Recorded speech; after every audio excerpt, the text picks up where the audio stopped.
Em 90 segundos tu não faz nem um miojo, mas eu te ensino as matérias que tu tem até nojo. Então senta aí e começa a quebrar ATP pra ter energia pra tua mente processar e entender que a probabilidade de você ir bem no Enem tá ligada direto aos meus raps também. Então começa com humanas, só sei que nada sei, mas sei que saí da vida e pra história eu entrei. Se o clima esquenta e tua caneta falhou, fica tranquilo, a esfera dela dilatou com calor. Eu sou flúor com oxigênio, dá pra completar, evoluir melhor que o Darwin poderia imaginar. Se tinha uma pedra no caminho, pode crer que eu já chutei absoluto no rap. Eu nasci pra ser rei, crio uma sociedade aos modelos de Durkheim. O mecanismo dela própria é que diz pra onde vai minha inspiração. Thomas Edison dizia: é 1% e o restante o trabalho que faz. Então senta o rabo aí que eu vou te ensinar. Sometimes rap is the best way to learn, rapá. Eu não compreendo, pero lo puedo hacer. É só estudar e ouvir as dicas que eu dou pra você. Confere suas respostas e faz tudo com calma. Manda bem na redação, faz no fundo da alma. Esse é o tópico frasal, ainda tem argumentação. E a resposta pra você eu deixei na conclusão. Se tá nervoso, se acalma pra mandar bem. E se liga nos vídeos que eu te preparo pro Enem.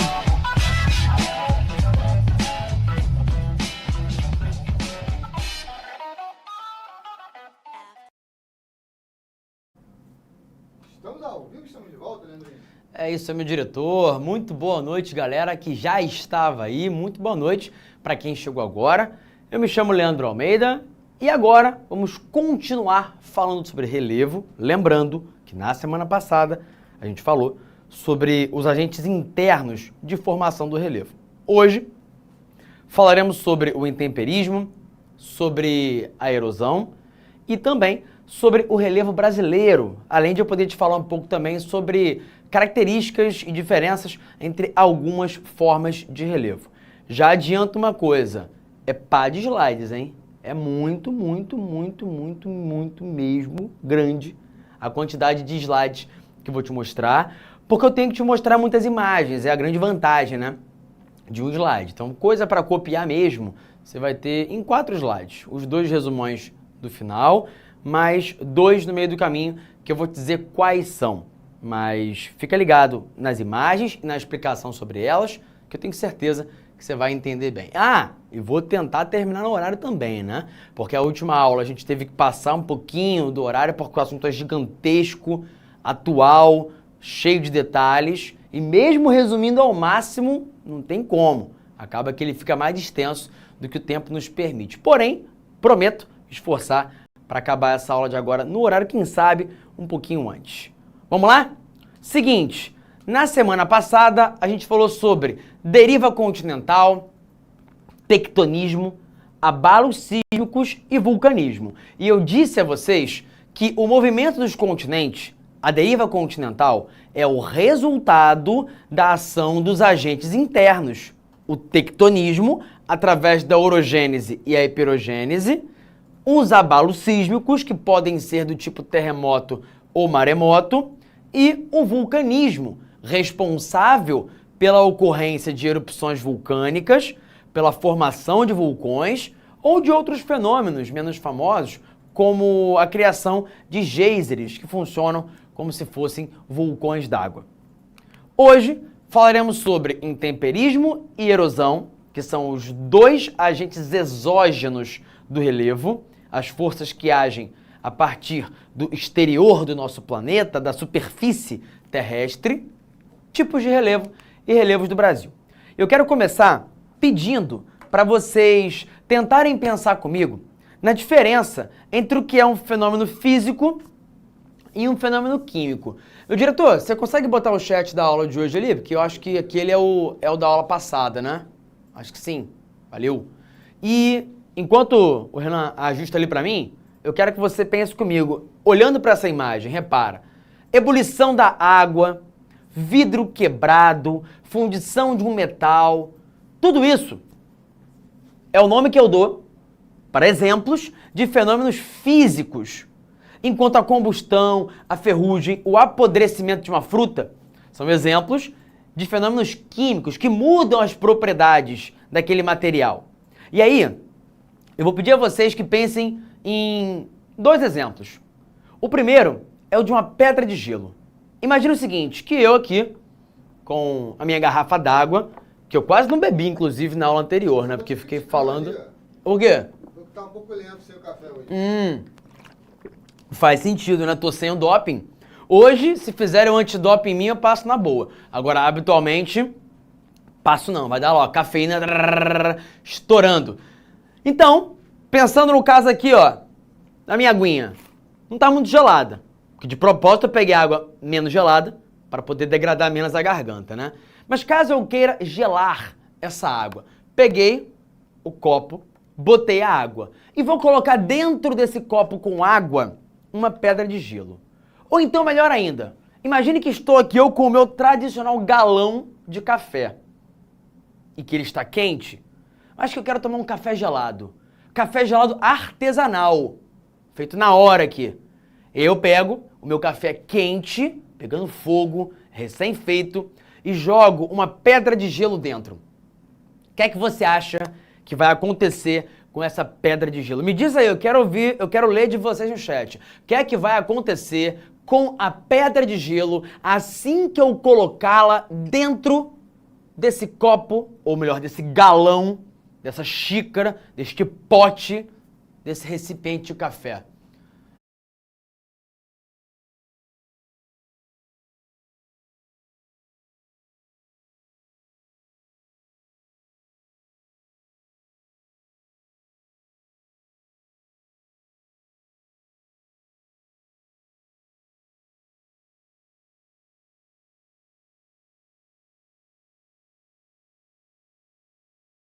São as suas promessas.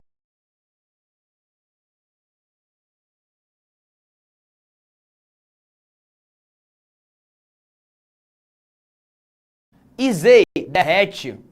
Não vai derreter. Antes disso, acontece outra coisa. Concordo, Castro, café gelado deveria ser considerado crime inafiançável. A aluna disse, derrete. O ser extremamente estressado disse, derrete, não. Acontece algo antes de derreter e vocês não estão se ligando nisso. Galera, peguei o copo com o café quente, peguei o gelo, gelado, congelado, joguei o gelo dentro, ele vai quebrar, crack, ele vai estalar, ele vai trincar. Você sabe que acontece isso. Quantos de vocês não pegaram uma coquinha lá, meio quente, tacaram a pedrinha de gelo dentro, ela crack, não deu aquela quebrada? Isso é um fenômeno físico. Ela quebrou. A pedra se quebrou em pedaços menores, o gelo se quebrou em pedaços menores, por quê? Pela mudança brusca de temperatura. Então guarde essa informação, sabe por quê? Porque agora eu quero que você associe isso a um deserto. Diz pra mim, quando você pensa em um deserto, qual é a primeira coisa que você imagina que vai ter à sua frente? O que é que você vai ver ali numa área desértica? Qual material você vai ver à sua frente? Qual paisagem você vai ver ali à sua frente? E aí? Vocês sabem? Alguém já foi a algum deserto? Talvez sim, talvez não. Areia e calor. Boa, areia, né? E tu sabe qual é a origem daquela areia? Vou te explicar. Imagina o seguinte, que eu tenha uma rocha deste tamanho e que ela foi colocada num lugar onde não chove. Esse lugar onde não chove é um local onde a temperatura vai variar mais. Porque lugares que são úmidos, que tem água, são lugares onde a própria água faz uma regulação térmica. Ameniza os dias quentes e ameniza os dias frios. Em lugares secos, em lugares onde não tem água, as temperaturas variam muito. Você sabe, inclusive, pelo caso dos desertos, né? Desertos são famosos por terem dias muito quentes e noites muito frias, verões muito quentes e invernos muito frios. Ok? Disso você sabe. Agora acompanha. Tem uma rocha e eu botei lá nesse lugar, onde de dia faz muito calor e à noite muito frio. O que é que vai acontecer com essa rocha? Ela vai sofrer com esse choque térmico e à medida que a temperatura varia, ela vai se expandir e se contrair. E eu estou expandindo e contraindo uma rocha, uma pedra dura. O que é que vai acontecer em virtude disso? Crack, ela vai se quebrar. Ou seja, a rocha, exposta a essa variação de temperatura entre o dia e a noite, e entre o verão e o inverno, vai se quebrar em 2 pedaços. Depois em 3, 4, 5 e vai se quebrando. Ao longo dos dias, ao longo dos meses, ao longo dos anos, ela vai se quebrando em pedaços menores. Até que chega uma hora e você não tem mais uma pedra ali. O que você tem são muitos farelos daquela pedra. E o nome que eu dou a um farelinho de pedra é areia. Ou seja, se um deserto é um lugar onde eu tenho geralmente aquela enorme quantidade de areia, isso é o resultado de anos e anos e anos, centenas, milhares de anos, de um processo conhecido como intemperismo físico. Tá bom? Portanto, o intemperismo físico é um processo em que as rochas são quebradas em pedaços menores. E isso acontece por causa da grande variação de temperatura, da amplitude térmica, o que normalmente acontece em lugares muito secos. Quanto menos água em um local, a tendência é que ele tenha maior variação de temperatura, maior amplitude térmica. Por outro lado, me diga uma coisa, quem aí de vocês curte lavar uma louça? Tu gosta, meu diretor, lavar uma loucinha? Não gosto muito. Não gosta não, né? Nosso outro amigo diretor aqui, o Juan, deve estar tendo que lavar uma boa quantidade de louças, né? Porque agora ele é um homem casado, um futuro pai de família, sua esposa está grávida, então ele precisa dividir as tarefas com ela ainda mais do que já precisaria e agora, nesse momento, ela precisa de um pouco mais de cuidado. Outro dia eu vi ele postando felizão, né? Que tinha lá lavado uma loucinha, fez uma gracinha lá, pois é. Eu adoro lavar louça, de verdade. Pra mim é uma terapia. Eu fico lá pensando no nada, escutando uma musiquinha, às vezes ouço um podcast e fato é que uma coisa que me irrita é quando alguém termina de comer e larga aquele prato porque a comida fica seca, resseca e aí não dá pra lavar direito. Então, eu sempre peço pra minha mulher, deixa de molho. Eu lavo tudo, não me incomodo. A divisão de tarefas lá de casa a louça é minha. Mas bota de molho, pelo amor de Deus. Por quê? Quando você bota de molho, a água naturalmente vai amolecendo aqueles restos de comida. E aí parece mágica. Aquele prato lá cheio de craca, restinho de comida, que tu esfregava e não saía, deixou de molho um tempinho, vai lá e joga água, sai fácil, fácil. Por quê? Porque houve ali intemperismo químico. Então, o intemperismo químico nada mais é do que o resultado da ação da água. A água vai amolecer os materiais, enfraquecendo os materiais, apodrecendo as rochas, transformando os minerais daquelas rochas. E isso facilita o trabalho de um outro fenômeno chamado de erosão. Eu vou te dar esse exemplo agora e depois eu vou voltar a ele. Pensa na ação da água. Você pegou água, colocou naquele prato de comida, deixou lá de molho. A água em contato ali, paradinha, só por estar em contato, vai produzir intemperismo químico. Amoleceu aquela comida. Mas os restos de comida já foram embora? Não, eles estão ali. Molhados, molengas, nojentos, né? Estão ali. O que você vai precisar fazer para ele sair de vez? Aí, depois de deixar lá 10 minutinhos de molho, com o intemperismo químico agindo, tu vai abrir a torneira, dando um jatão de água forte, porque a exemplo da chuva, a água caindo com força vai promover erosão, vai carregar aqueles restos de comida para o ralo da sua pia. E a depender do que você largou ali de resto, a pia vai ficar entupida, aí tu vai ter que lançar um diabo verde ali depois para poder desentupir. Às vezes vai ter que meter a mão na gordurinha nojenta, faz parte do processo, né? Isso aí um dia todo mundo vai ter que passar na vida. E fato é que o intemperismo e a erosão vão te ajudar a lavar a louça. O intemperismo através da água que você usa para deixar o prato de molho, a erosão pluvial através da água da torneira que você joga para que, com a força da água corrente, aqueles materiais sejam removidos. E aí pensa comigo, o resto de comida tá ali no prato, né? Tu jogou a água da chuva, no caso torneira. A erosão arranca, leva embora aqueles materiais. E eles somem? Não, eles vão ser sedimentados, vão ser depositados ali no fundo da pia, talvez no ralo.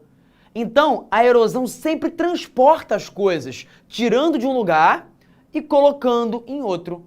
E isso significa que a erosão, para transportar e jogar os materiais em outro lugar, vai ter o seu trabalho muito mais facilitado se o intemperismo age antes. Pensa comigo, se eu vou carregar de um lugar para o outro um caixote desse, dá trabalho, né? Será que se eu assopro aqui, ó, isso voa? Não. Vamos lá, vamos fazer bobagem aqui.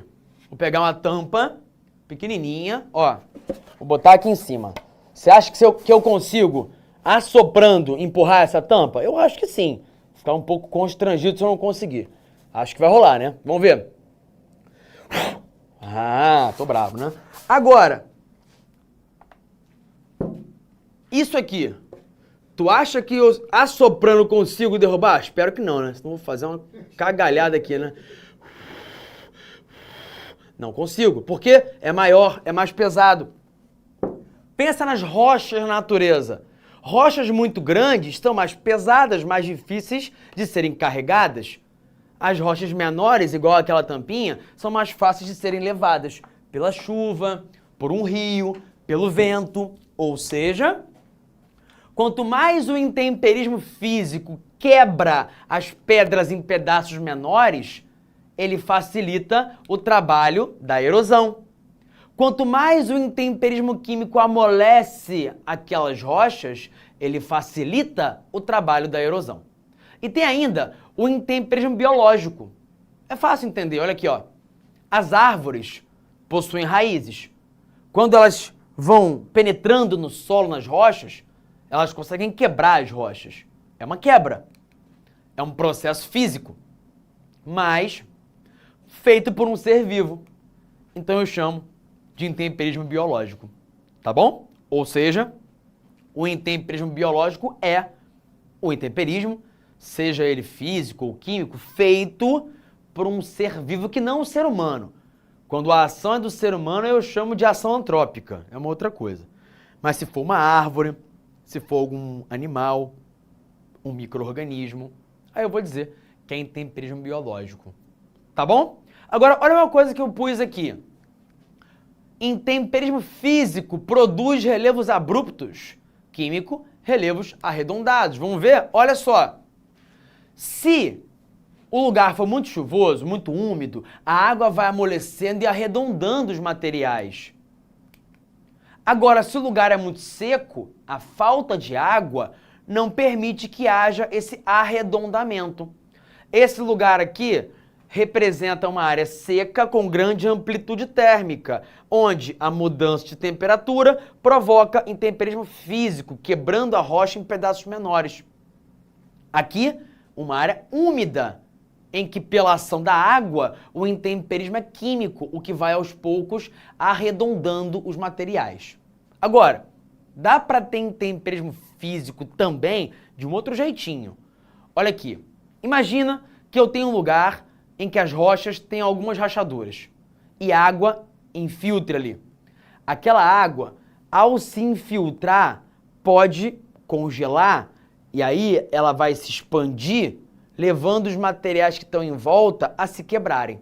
Então esse é um exemplo de intemperismo físico que contou com a ação da água, mas não foi a água amolecendo o material, foi a água que se infiltrou e congelou. E aí isso movimentou para os lados a rocha, gerando uma quebra. Então, se é quebra, o processo é físico. Se a água amolece, o processo é químico. Olha só, lugar úmido, o Rio de Janeiro. A água vai amolecendo os materiais e vai arredondando. Olha que bonito aqui, ó. O que parece para vocês isso aqui, gente, pão de açúcar? Para mim parece um cachorro. Cachorrinho deitadinho aqui, ó. Os patinhos para frente, olhando aqui. Tem gente que diz que não, né? Mas eu acho que parece. Dizem que meu Brasil parece uma capivara, então eu posso dizer que isso aqui parece um cachorro. Tá aos olhos de quem quer ver. E aqui, olha só. Olha como o relevo é reto, abrupto, plano. Porque faltou água para arredondar esse material. Então tem água, o relevo vai ficar arredondado aos pouquinhos. Não tem água, ele vai se manter reto, abrupto. Tá bom? Olha aqui, ó. Chapadas, falésias, cânions, vossorocas, dunas, matacões são exemplos de formas que você encontra na natureza e que são diferentes umas das outras pela ação combinada do intemperismo e da erosão. Vamos ver alguns casos? E aqui, nessa imagem, eu vou pedir para você dar o seu primeiro print, tá? Dá uma printada aí. Printada, hein? Printou? Foi, né? Por quê? Aqui eu tô te apresentando qual agente erosivo e de que modo produz determinada forma de relevo. Vou mostrar as imagens, tá? Fica tranquilo. Quanto mais chove, a erosão pluvial causada pela ação da chuva pode provocar deslizamento de terra, pode formar vossorocas. Um rio, quanto mais íngreme é, mais força tem para que as suas águas arranquem tudo que encontram pelo caminho, o que pode formar um cânion. A erosão eólica, a erosão glacial ou a erosão marinha também vão atuar à sua própria maneira. Vamos ver então na prática como são essas vossorocas, cânions, dunas, fiordes e falésias? Começando por isso aqui. Isso é uma vossoroca. O que é uma vossoroca? O resultado de uma intensa erosão pluvial. Aliás, tu sabe, fala a verdade, a diferença entre plu e fluvial? Não? Vem cá então. Domingão agora tem Fla-Flu. Ou Flu-Fla, na verdade, né? Porque o mando é do Fluminense. Um clássico muito tradicional aqui do Rio de Janeiro. E o Flu, você sabe que é o Fluminense. E o que é o Fluminense? É um time de onde? É um time da terceira divisão, digo. É um time do Rio de Janeiro. É fácil. Fluvial, Fluminense. Fluminense, o tricolor do Rio de Janeiro. Esse é o macete. Ah, então qual o macete para eu gravar pluvial? Nenhum. Para com essa mania de querer macete para tudo. E outra, se tu tem dois nomes para gravar, a diferença entre um e outro, e já gravou um, automaticamente você vai saber que o outro é chuva. Tá bom? É aquele mesmo esquema de gravar esquerda e direita, leste e oeste. Escolhe um para gravar. O outro tu vai saber por oposição. Então, Fluminense, Rio de Janeiro. Erosão fluvial. Vamos voltar aqui? Não é essa. Essa aqui é a pluvial. Erosão pluvial causada pela ação da chuva. Olha que loucura. A água cai e aí, ó, se imagine como uma gota d'água, uma pequena gotícula d'água, tal qual aquela que possivelmente cairá em algum momento amanhã no casório do nosso querido Otto Barreto. Quirito, né? Quirito Otto Barreto.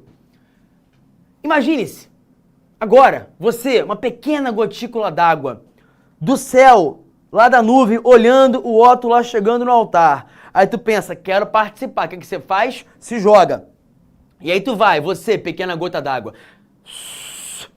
E aí você cai de cara no chão. Sabe qual é o barulho que isso faz? Olha aqui, ó. Você. Splash. É isso mesmo, tá? Splash. Se botar ali, ó, o microfonezinho, tu vai ouvir a gotinha. Splash. E é por isso que a primeira etapa da erosão pluvial, não é sacanagem, tá? É sério. É chamada de erosão por splash. Porque é quando a gotícula d'água cai, pode parecer pouco, mas cada gota conta. E essa gotinha, quando cai, dá-lhe uma porrada no chão, que joga pequenas partículas d'água pro lado. Imagina que você cai em cima da careca do Otto. Tu vai, ó, splash, jogar os poucos fios de cabelo que ele ainda tem pro lado, talvez você aumente a erosão capilar. E aí o Otto fique careca, ainda mais rápido. Você poderia colaborar com isso enquanto gota d'água. Mas caso você caia no solo mesmo, você vai criar um pequeno buraco, que vai aumentar de tamanho, virando uma ravina, até que pode virar isso aqui, ó, uma vossoroca, um buraco gigantesco. Tá bom? Então, vossoroca é o resultado da erosão pluvial. causada pela chuva. Quanto mais intensa é a chuva, mais erosão pluvial. Quanto mais íngreme é o relevo, mais erosão pluvial. Repare nessa imagem, várias vossorocas, que são um estágio posterior ao dos sulcos e das ravinas. Tá achando estranho que tá escrito com B? É a forma como se escreve no português de Portugal. E aí, às vezes, usam essa grafia aqui também no português brasileiro. Tá bom? Gravou, né? Chove muito, com muita intensidade numa área íngreme. Resultado possível, formação de ravinas ou de vossorocas. Ok? Olha aqui, ó. Bonito, né? Isso aqui é um cânion. Esse é um rio. Aqui eu tenho as margens dele. Como é que isso vai se formar? Antes disso, enquanto eu explico, me responde aí no chat. Que tipo de rocha é essa aqui? Tu sabe? É magmática, sedimentar ou metamórfica? É uma das três. E eu sei que você sabe. Me diz. Porque aqui o que eu tenho é um rio que escavou as suas margens. Um dia, esse rio correu aqui em cima.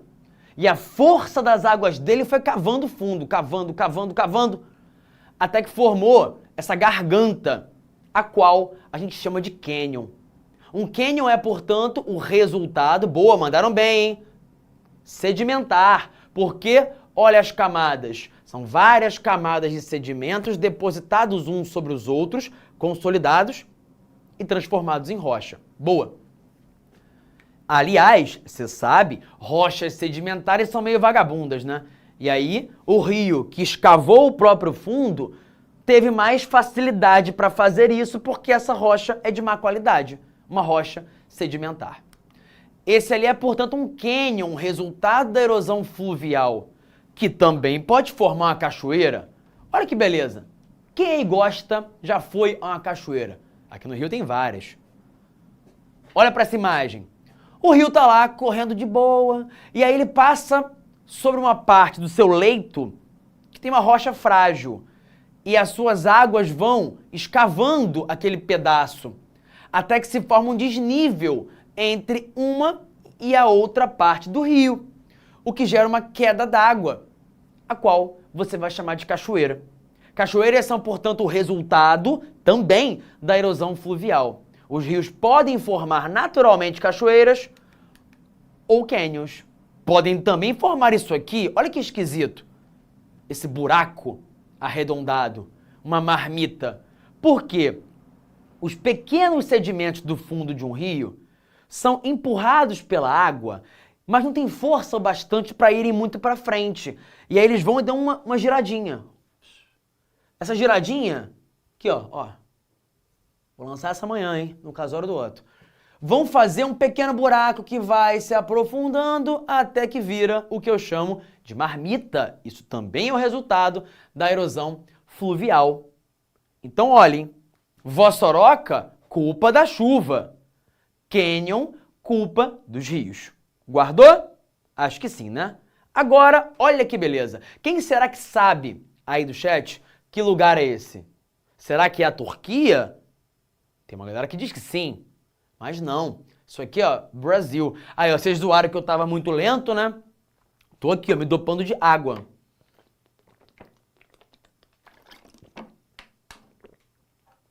E aí, ó. Opa, o Júnior mandou, boa. Canoa Quebrada, perfeito. Canoa Quebrada lá no Ceará. Aqui é Marataízes, no Espírito Santo. Aqui é Pipa, no Rio Grande do Norte. Todos esses são exemplos de falésias. O que são falésias? São paredões de solo ou paredões rochosos no litoral, construídos pela ação destrutiva do mar. O mar vem e dá-lhe uma porrada aqui, ó, e vai arrancando os pedaços de baixo, até que o que está em cima perde a sustentação e cai. E esse paredão vai recuando cada vez mais. Portanto, uma falésia é o resultado da erosão marinha, da destruição promovida pelo mar. E isso pode promover outras formas também. Olha que beleza!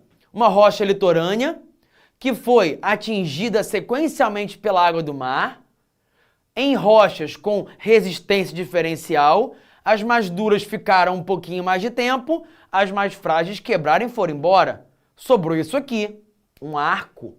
Olha um outro exemplo? Rocha litorânea. Parte dela pouco resistente. As ondas batem, vão destruindo o que está ali e aí criam uma separação entre uma e outra parte do litoral, em que há uma torre. Mais um exemplo da ação destruidora do mar. Quer mais um? Olha aqui, uma ilha vulcânica, formada pelo vulcanismo. Aí a água vai batendo e vai destruindo o que está aqui. Sobra só a base, que grande parte está embaixo do mar.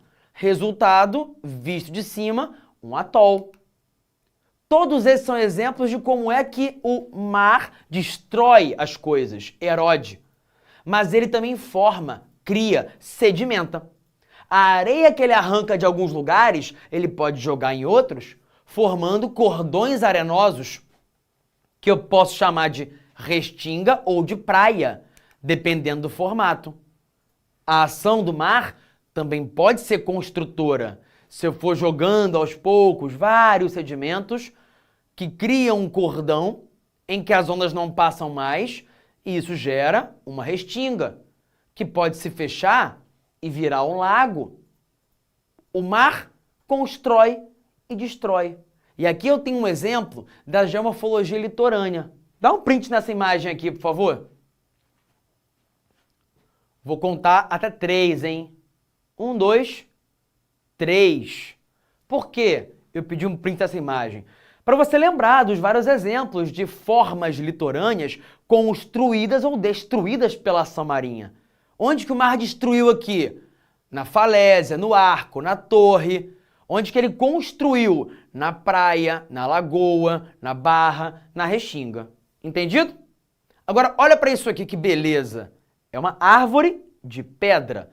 Pelo menos esse é o nome dado para esse lugar que fica na Bolívia. Esse é um lugar que foi o resultado da ação do vento. Pode parecer que não, mas esse lugar aqui é um lugar em que faz frio pra caramba e venta muito. O vento está o tempo todo batendo nas pessoas, pegando a areia, carregando e tacando em tudo que encontra. Tu tá aqui e tu leva porrada de areia o tempo todo. E essa pedra também. Só que a areia, carregada pelo vento, geralmente se desloca em baixa altitude. Então bate muito mais areia aqui do que aqui. Resultado, eu destruo isso, mas mantenho o que está em cima. A ação do vento pode ser destruidora. E isso acontece principalmente onde o vento é forte, o que é comum no litoral ou então em áreas desérticas. Olha essa imagem, gente. É o resultado desse processo em que o vento bate aqui embaixo, quebra a base e forma algo que mais parece uma obra do Oscar Niemeyer. Mas não, é uma obra natural. O vento, então, quando destrói as coisas, tacando areia nelas, cria formas exóticas. Algumas delas são apelidadas de taça. Há quem enxergue uma taça nisso aqui. E a pergunta é, o que você enxerga nessa imagem aqui, meu diretor? Além da minha pessoa posando ali para uma foto em 2015, se eu não me engano, 16. Isso aqui sou eu mesmo, tá? Isso aqui é no Chile, num lugar incrível lá do Atacama, onde tem essa forma curiosa, que fica lá no fundo, mas são 9 da noite, é sexta, mas tá cedo, então não podemos dizer muito sobre o que é que isso aqui parece. Um obelisco, exato. Uma torre, né? Vocês maldosos pensam em outras coisas. Aqui nada mais temos do que apenas um obelisco, um símbolo nacional em vários lugares, como por exemplo na Argentina. Resultado, nesse caso, da destruição do vento. Mas o vento também pode construir coisas. Olha aqui, gente. É uma duna. O que é isso aqui? Onde que é isso aqui? Marrocos, na Saara? Não. Isso aqui é Rio Grande do Norte, Natal. E é onde eu tenho várias dunas construídas pela ação do vento, que vai depositando aqueles sedimentos em várias camadas. Quando as plantas se fixam, a duna vira fixa. Mas, em geral, as dunas são móveis, podem mudar, inclusive, de um dia para o outro. O vento, então, tem uma capacidade incrível, gente, de modificar o relevo. e desfolar as coisas. Olha que beleza. Aqui eu tenho o resultado da esfoliação causada pela ação do vento, que pode arredondar os materiais. Ele vai rolando os materiais e vai arredondando eles. Numa cachoeira, isso também acontece de uma outra forma, um pouquinho diferente, pela ação da água. Se tu já foi à cachoeira, tu já viu as pedrinhas assim, né? Quase nenhuma é assim. Quase todas são assim. Agora, será que o vento realmente faz essas bolinhas bonitas? Olha aqui, ó. Cariri, Paraíba, Cabaceiras, Lajedo de Pai Mateus. Tem várias formas que são resultado da ação eólica que vai aos pouquinhos arredondando esses materiais. Olha que beleza, isso aqui é Brasil, um lugar belíssimo que é também uma área turística na região nordeste do nosso país, resultado da ação modeladora da natureza, do vento, um importante agente exógeno. Agora, isso você não consegue ver muito bem aqui no Brasil, não. Isso aqui é um fiord. Eu sei, tá difícil de entender. Vou te explicar. Imagina que isso é um local visto de cima. Aqui é gelo, o que está em azul. Aqui em marrom é rocha. E essa área em preto é água. Eu vou te mostrar melhor aqui, ó, com essa imagem. Parece um canyon, né? Mas não é. Isso aqui não é água de um rio, não. Isso é o mar. É o mar que vai invadindo o continente em áreas esburacadas que foram esburacadas pela ação do gelo. Sabe onde eu tenho isso? Noruega, Suécia. A Noruega é o país dos fiordes. Pega o Google Maps depois dessa aula, bota lá Noruega, aproxima do litoral. Tu vai ver que é tudo isso aqui, ó. Esse litoral recortado, resultante da ação do gelo. Como? O gelo, quando derrete, vai raspando o que está pelo caminho, criando um buraco. Parece um canyon, só que quem criou não foi um rio, mas sim o gelo. E quando esse buraco, digamos assim, esse vale em U é criado, o mar consegue avançar para dentro do continente. É o resultado desse lugar aqui, um fiord, que está em lugares frios. Você encontra fiordes, como eu disse, principalmente na Noruega. Mas o Brasil tem um privilégio. O único fiord tropical do mundo fica em Paraty, no Rio de Janeiro. Se chama Saco do Mamanguá. Você pode visitá-lo. É uma vista belíssima, inclusive. E é, como eu disse, o único fiord tropical do mundo. Para a gente fechar nossa aula, eu quero te mostrar agora classificações do relevo brasileiro. Aqui, só para ilustrar, o que eu tenho é a classificação de Haroldo de Azevedo, a primeira classificação de relevo feita no Brasil, que dividiu o nosso país em áreas de planalto e de planície. Essa é uma outra, do final dos anos 50, feita pelo professor Aziz Absaber, que deu um grau de detalhamento maior à divisão de relevo do nosso país. Mas a mais usada, que é a mais importante para que você possa se preparar para o vestibular, é essa aqui. A do professor Jurandir Ross, que foi publicada no comecinho dos anos 90 e que divide o Brasil em 3 grandes categorias de relevo: planaltos, planícies e depressões. Pela classificação dele, o Brasil tem 11 planaltos, tem 11 depressões e 6 planícies. Mas o que são planaltos, planícies e depressões que você vê aqui nessa imagem? São formas de relevo que têm altitude e processos distintos cada uma. Planalto é uma área elevada, acima de 300 metros em relação ao nível do mar, onde predomina a erosão. Por quê? Porque de uma área alta, a água, o vento ou qualquer outra coisa arranca o que ali está, levando para baixo. Uma planície é um lugar baixo, onde predomina a sedimentação. Pera, não entendeu? Olha aqui. Dessa área mais alta, um planalto, quando chove, a água vai carregar os materiais para baixo. Então, vou ter erosão no planalto. E esse material removido daqui vai ser levado para uma área baixa, onde será sedimentado. Guarda isso, tá? É importante. Planaltos são lugares onde o material é removido, erodido, e é depositado em algum outro lugar, sedimentado em algum outro lugar. O que é então depressão? Alguém disse, gente, é o que eu tenho, né? Pode ser, espero que não. E que se for, você consiga se tratar e ficar bem. Mas fato é que em geomorfologia, depressão podem ser duas coisas. Lugar abaixo do nível do mar. É o que se chama de depressão absoluta. Aí tu vai dizer, isso aí que eu tenho, né? Não, pelo amor de Deus. Depressão absoluta é qualquer lugar abaixo do nível do mar. Não há isso no Brasil. Sabe onde eu tenho? Lá no Vale do Rio Jordão, no Oriente Médio, em Israel, onde está o Mar Morto. O Mar Morto nem é mar, é um lago, que fica numa área de depressão absoluta, 430 metros abaixo do nível do mar. O que há no Brasil são depressões relativas, que são áreas mais baixas do que o entorno. Então guarda isso. Brasil não tem depressões absolutas. Temos um país formado predominantemente por planaltos, porém não muito altos, porque a maioria já foi muito desgastada pelo intemperismo e pela erosão. Temos poucas planícies, que são as áreas em verde aqui.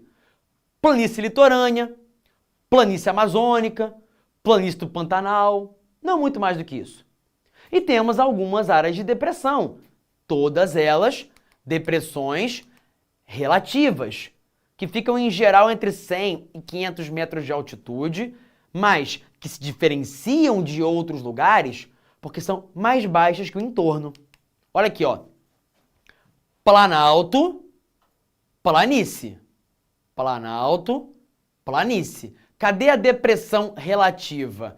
É a área que fica entre o planalto e a planície. Tá bom? Entendido isso? Olha aqui. O Mar Morto fica, portanto, numa depressão absoluta. Aqui em volta, onde está Jerusalém, temos uma área de planalto. Tel Aviv, que é uma outra importante cidade de Israel, fica numa área de planície. No Brasil, as planícies são poucas. O que predomina aqui são os planaltos. E só para lembrar de uma coisa, montanha é o nome que eu dou para uma elevação de relevo bem grande, de origem tectônica. E o conjunto de montanhas forma uma cordilheira. Qual o nome que eu dou, então, para esse desnível entre um planalto e uma planície? Aí é escarpa, ou borda escarpada. Então são vários os nomes que se usa para falar de geomorfologia. A montanha é lugar elevado de origem tectônica, cordilheira, conjunto de montanhas, planalto, área alta onde predomina a erosão, planície, área baixa onde predomina a sedimentação, depressão absoluta abaixo do nível do mar, depressão relativa mais baixa que o entorno. Vale é uma área baixa entre duas áreas elevadas em que há geralmente acúmulo de água, onde se formam rios. Serra é um relevo elevado, geralmente bem antigo, e pontiagudo, como uma serra. Então esses vários e vários nomes nada mais são do que o resultado dos diferentes processos de formação que eu te apresentei aqui na aula de hoje. Aí você pode, se quiser, dar um print nessa imagem aqui também, porque ela tem vários nomezinhos para você guardar e relembrar da diferença entre eles. Voltaremos a alguns, inclusive, em outras aulas, como, por exemplo, delta e golfo. Por hora, vamos ficando por aqui. Eu quero agora que você tire os 2 últimos prints. Nesse, tem a síntese sobre características do intemperismo e a erosão. Dá o teu print aí, para que você se lembre. E uma coisa, gente, você não vai ser cobrado para poder dizer o que é uma bacia, o que é uma bacia hidrográfica, o que é uma baía, o que é um golfo, não. Mas é importante saber para contextualizar. Dá o teu último print aqui, ó, com características gerais do relevo do Brasil, que é algo que eu vou retomar na próxima aula. Tá bom? Foi, né? 9h15, fechamos por aqui. Uma aula extensa, densa, com muito conteúdo, mas fechamos e acho que foi algo produtivo para todos vocês. Um beijo, abraço, tchau, tchau. Amanhã, Casório do Otto. Mandem boas energias para que não chova, ou pelo menos que chova pouco. Tchau, gente! Assista nossas aulas a hora que você quiser. Vem com o Pro, o cursinho online que mais aprova no Enem. Assine em proenem.com.br.